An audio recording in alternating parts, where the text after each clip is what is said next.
The allure, or one of the allures of option day trading, is that you can avoid the pattern day trading rule by opening up a cash account for option trading. You can trade every single day, multiple times a day, as long as you stay below your total account cash value that you have in it for the day. That gets you around the pattern day trading rule and you won't be flagged for PDT. Plus, and the fact that you probably have seen 100, 200, 500, 1,000, 10,000% gains with options on some social media, maybe Wall Street bets.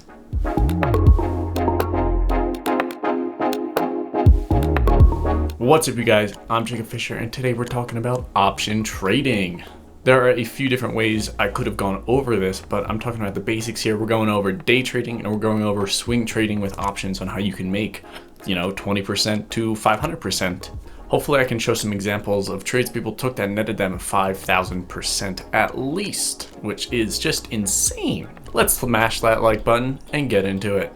Before I start, I guess I need to say I'm not an investment professional and this is for entertainment purposes only. Right, with that out of the way, let's get into some option trading basics. The first part of the video will be on option day trading and the second part of the video will be on swing trading. I very briefly went over what options are in a different video up there, but I want to dive just a bit in depth on the different Greeks and, calls and puts. First, let's talk about delta.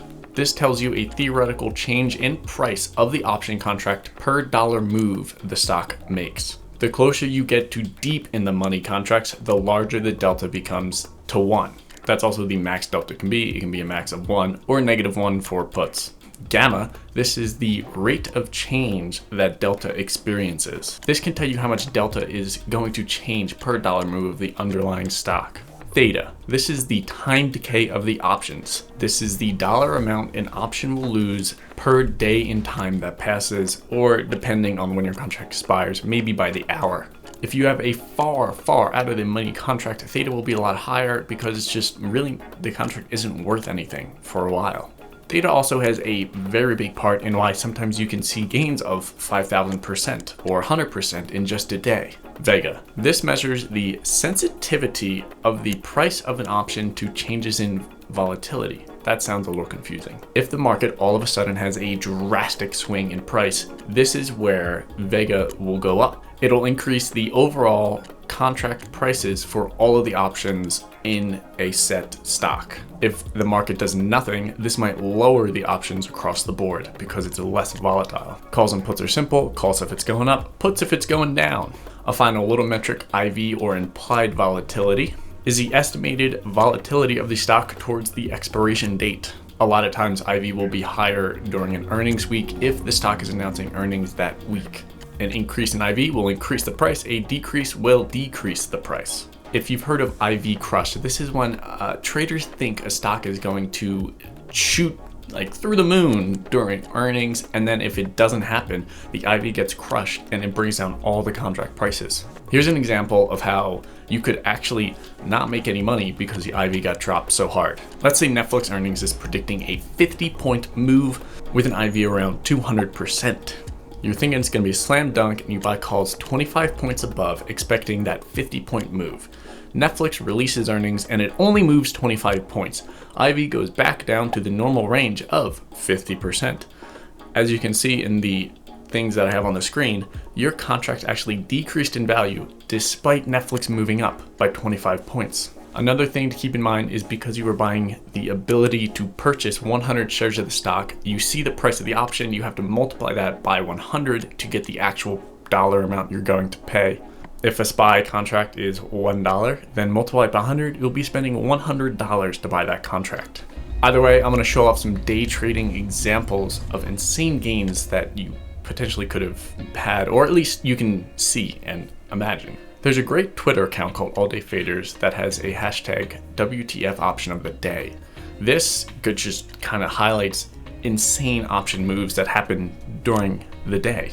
This Roku trade went from 0.03 to 6.45. That's like if you turned $100 into $21,400 in one day. $100 to $21,000. Or this Netflix trade from 11 cents to $8.57 at the high. That's $100 into $7,690. Maybe this BA trade that was intraday. Now I will mention a swing trade later on about BA. That's the example I'm going to get into there. This trade went from 2 cents to $6 high. That's $100 into $29,900. The thing about these trades are, would you be lucky enough to get in, and are you able to like actually get in these trades before they happen? It's a bit of both luck and skill you have to analyze. You might be able to see that a stock is going to drop for the day, but you don't know how much it's going to drop. You could be getting in and only make 20 to 30%. Meanwhile, the stock absolutely drops due to some bad news that comes out later in the day. You just can't anticipate something like that happening, which causes a lot of these drops. Don't forget, you need to track all the trades out there that you might want to take so you get a good understanding of when to exit, when to enter, and how long to hold for. That's what I try to do to try to get a lot of information about options, as much as I possibly can. It allows me to see the best times to exit, best times to enter, more importantly, the best times to enter, and how long I should hold it for. Maybe the time of the day too. There are two schools of thought, well, obviously more than that, but there are two big ones that I want to talk about. You can have a very high risk reward, meaning that you're risking $100 to make $500. And this happens maybe 50% of the time, so you only really need to be right, not very often, and every single time you're gonna get that $500 and only lose 100. Now that's one way to kind of trade options, is to get big gains and then cut the losers early, because you know you're gonna get a big gain next, or hopefully soon. You could theoretically only take 4 trades during a day, 2 of them are right, 2 of them are wrong, and then you would still be out with a good gain. The other way to look at it is having a high accuracy, meaning that 90% of the trades you take are green. This is different because you probably don't have the same 5-to-1 risk reward. You probably have more of a 1-to-1 thing, but you're still gonna come out green because 90% of the trades you take are positive. Let's get into those day trading examples though. Today, or June 11th, which is not the day you're watching this, but the day I am writing this, I took a trade on SPY. Now I got in at 0.45 and got out at 0.58, which was a decent 28% gain on the trade. I was not in for awfully long, and if you look at the little blue lines, then you'll see my entry and exit. I don't really need to go too in depth about how if I could have held, or if I did hold, I would have made a lot more, but that's not the point. The 302 put that I was in topped out at 4.6 for the day. This is a trade I have been comfortable taking because I've been tracking it for so long. SPY gaps down, rejects off that VWAP line really early on, and I got in. You could have taken the same trade at 10:36 Eastern Standard Time for a put and then held on for quite some time. It rejected the VWAP and then came back down. It's up to you when to sell it, but typically the trades have a 3-to-1 risk reward ratio for this situation.